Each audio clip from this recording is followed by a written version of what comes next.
Olá, sejam todos e todas muito bem-vindos e bem-vindas. Eu sou Beto Ramos e esse é o programa Café com Espiritismo.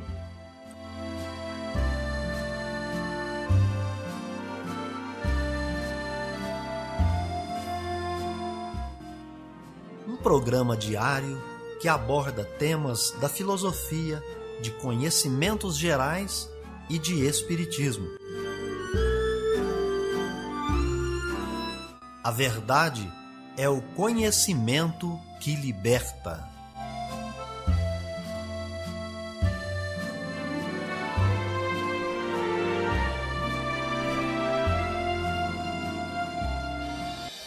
Bom dia, pessoal. Hoje é 23 de setembro, está no ar Café com Espiritismo.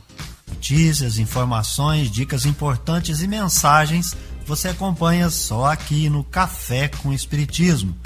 E nós já trazemos para vocês as efemérides, os fatos históricos, as personalidades e o dia na história.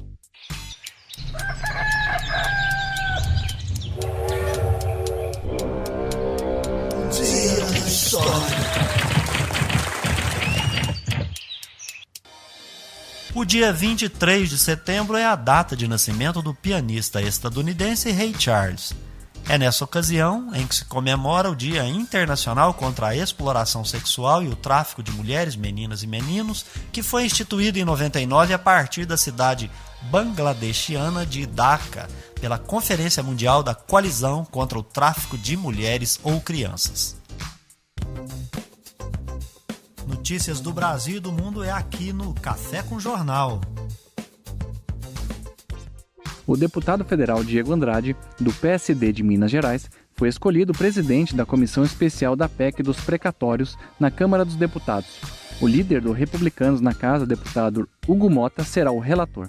A comissão, instalada nesta quarta-feira, vai analisar o mérito da proposta que pretende alterar as regras para pagamento de precatórios, que são dívidas da União já julgadas em definitivo. O relator Hugo Mota disse que pretende dar celeridade ao relatório. O foco é o espaço fiscal para reajuste de um programa social, mas sem colocar em risco a credibilidade do país e a segurança jurídica.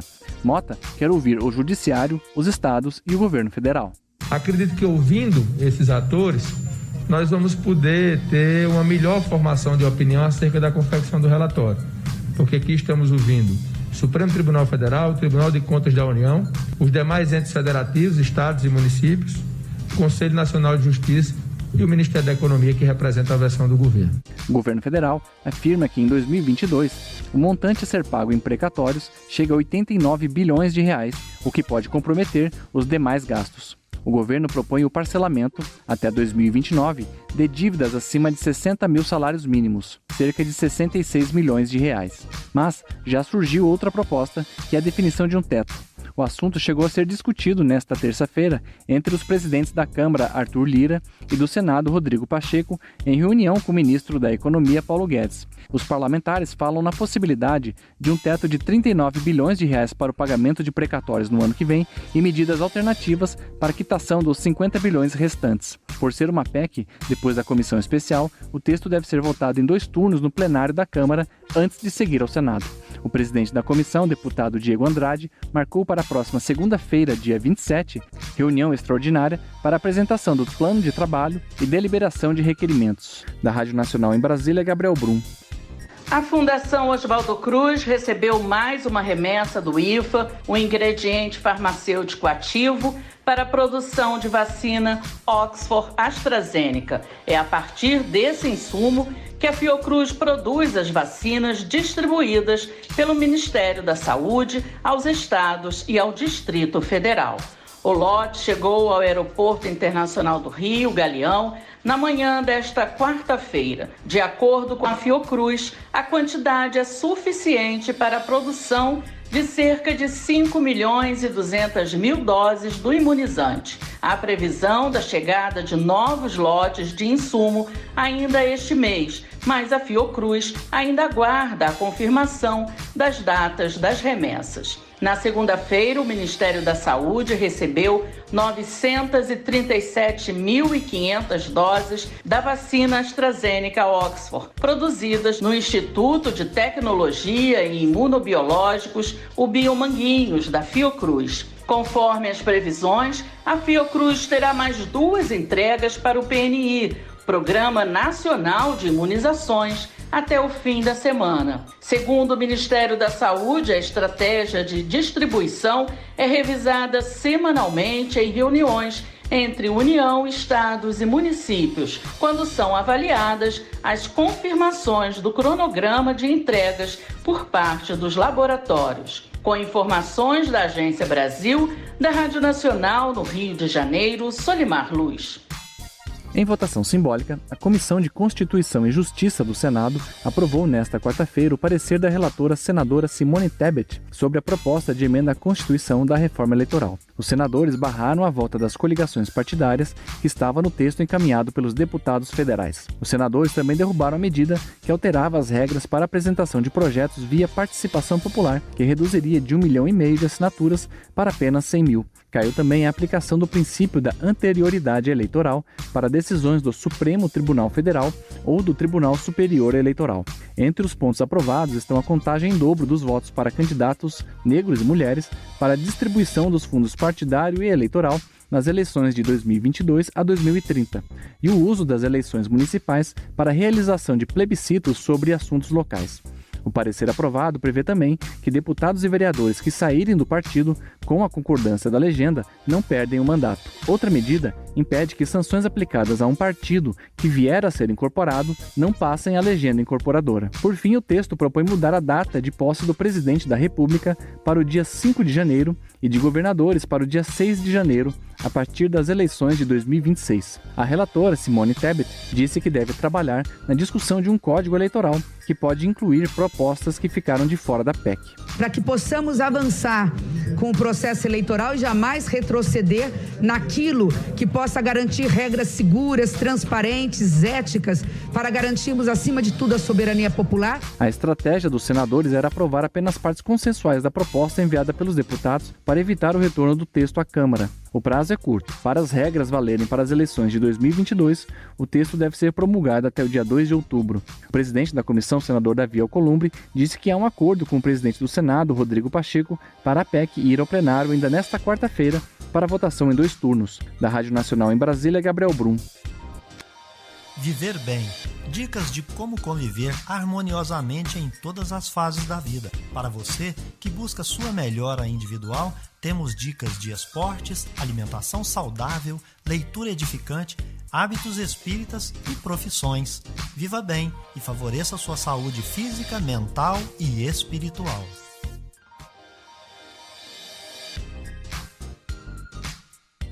Chegou o momento de você escolher a sua carreira? É normal ficar em dúvida sobre qual profissão a seguir, uma vez que são várias as opções e é possível que você se sinta atraído por boa parte delas. Então acompanhe comigo as dicas de profissões. Uma importante profissão é a de programador. Saiba que a tecnologia está em alta. Alguns cursos superiores, como aqueles que trazem o sistema de informação, ciência da computação, formam profissionais para atuar nessa área. É uma carreira onde é necessário raciocínio lógico, persistência, inovação e facilidade com números. A tecnologia, ela exige que o profissional se interesse por pessoas, bem como o estudo da programação. O programador irá desenvolver programas e atuará com linguagens de códigos e instruções lógicas que compõem os chamados softwares. Amor à sabedoria. Está no ar o Filosofando. Para todo aquele que pesquisa, lá no Evangelho segundo o Espiritismo você encontra resumo da doutrina de Sócrates e Platão. Nessa semana nós trazemos para você esse resumo. De duas uma, ou a morte é a destruição absoluta, ou é a passagem de uma alma para outro lugar. Se tudo deve se extinguir, a morte é como uma dessas raras noites que passamos sem sonhar e sem nenhuma consciência de nós mesmos. Mas se a morte é apenas uma mudança, passagem para um lugar em que os mortos devem se reunir, que felicidade há de ali reencontrar os nossos conhecidos. Meu maior prazer seria o de examinar de perto os habitantes dessa morada e dentre eles distinguir como aqui os que são hábitos dos que creem sê-lo e não o são. Mas já é tempo de partirmos, eu para morrer e vós para viver. Sócrates a seus julgadores. Segundo Sócrates, os homens que viveram na Terra se encontram depois da morte e se reconhecem. O Espiritismo nos mostra continuando suas relações de tal maneira que a morte não é uma interrupção nem uma cessação da vida, mas uma transformação sem solução de continuidade. Sócrates e Platão, se tivessem conhecido os ensinamentos que o Cristo daria 500 anos mais tarde e os que o Espiritismo hoje nos dá, não teriam falado de outra maneira. Nisso, nada há que nos deva surpreender se considerarmos que as grandes verdades são eternas e que os espíritos adiantados devem tê-las conhecido antes de vir para a Terra, para onde as trouxeram. Se considerarmos ainda que Sócrates, Platão e os grandes filósofos do seu tempo podiam estar mais tarde entre aqueles que secundaram Cristo na sua divina missão, sendo escolhidos precisamente porque estavam mais aptos do que outros a compreender os seus sublimes ensinos, e que eles podem, por fim, participar hoje da grande pleiade de espíritos encarregados de vir a ensinar aos homens as mesmas verdades. Não se deve nunca retribuir a injustiça com a injustiça, nem fazer mal a ninguém, qualquer que seja o mal que nos tenham feito. Poucas pessoas, entretanto, admitem esse princípio, e as que não concordam com ele só podem se desprezar umas às outras. Não é este o princípio da caridade, que nos ensina a não retribuir o mal com o mal e a perdoar aos inimigos? É pelos frutos que se conhece a árvore. É necessário qualificar cada ação segundo o que ela produz, chamá-la má quando a sua consequência é má, e boa quando produz o bem. Esta máxima, é pelos frutos que se reconhece a árvore, encontra-se textualmente repetida muitas vezes no Evangelho.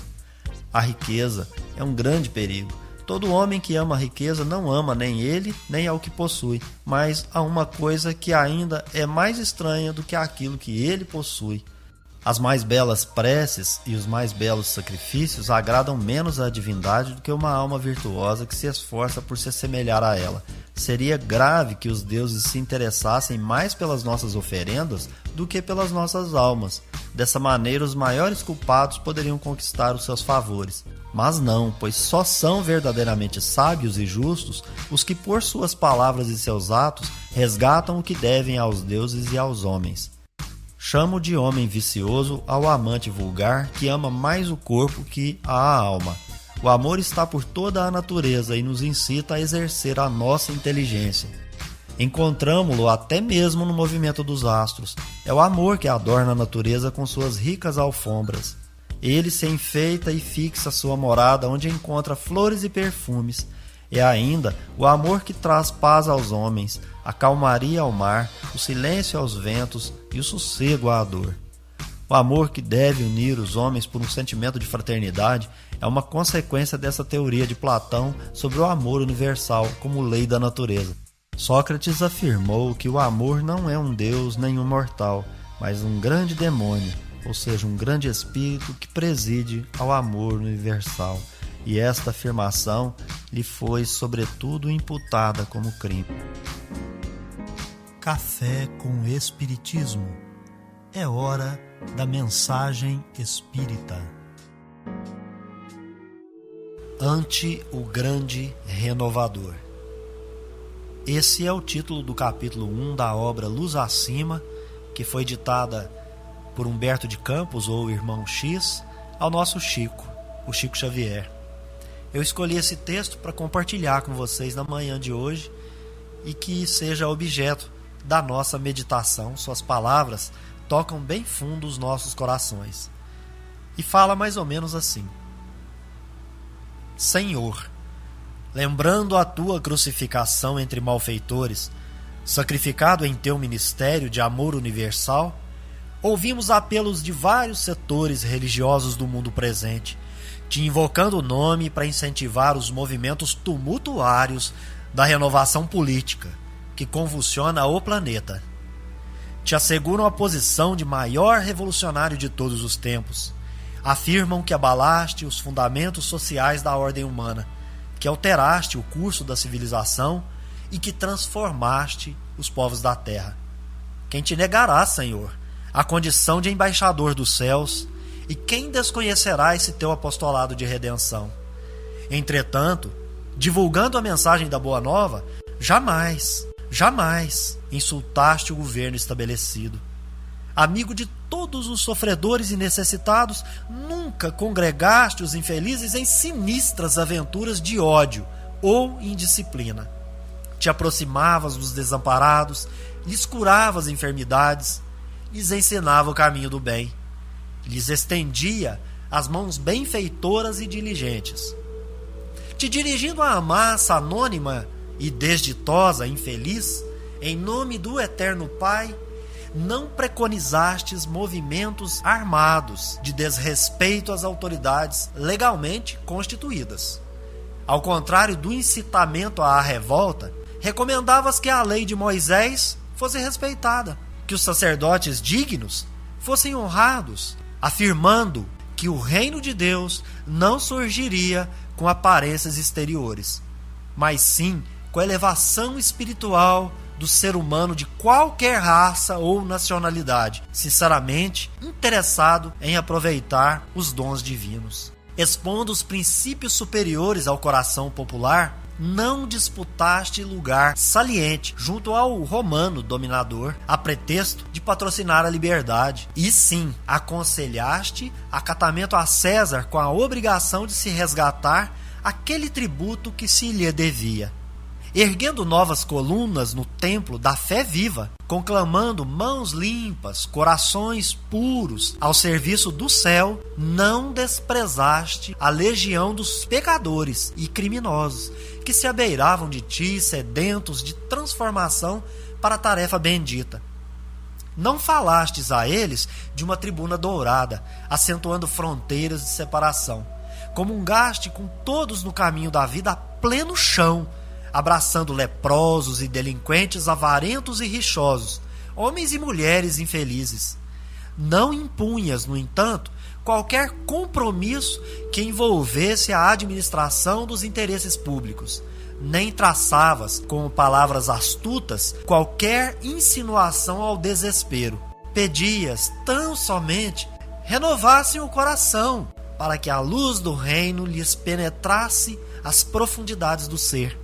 Sustentando o sublime ideal de obediência a Deus, nunca ordenaste morte ou punição aos companheiros menos corajosos. Suportaste as fragilidades dos discípulos mais queridos, confiando no futuro, certo de que, se podiam faltar a ti nos instantes mais duros, não falhariam com o Pai nas grandes horas, desde que não te desanimastes na semeadura da fraternidade e da proteção pelo teu esforço na palavra e no exemplo em teu círculo educativo.